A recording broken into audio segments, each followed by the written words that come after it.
Going the other way with a rollover out, again, we had a similar sort of situation. And again, because accountants, we don't know where an error happens. The scenario was, it was a wind up. It was, 80-year-old fellow. He wasn't 100% health-wise. And so he transferred his entire life savings to an industry/retail fund. But because there's this elaborate system and essentially the money went across, or at least it left the super fund bank account. It took the industry fund 2 weeks to do their own reconciliations, whatever they do, to actually say, oh yes, look, we've received your money. So you can imagine how nervous and worried this poor fellow was, where his $1 million had just sort of been lost in the ether.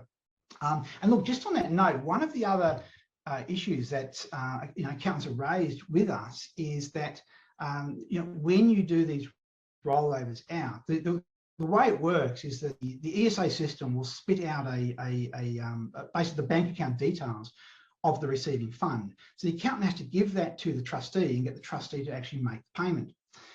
There's an element of risk in that, and so in the sense that theoretically that money can go into a wrong bank account. The accountant's given that information across to the trustee.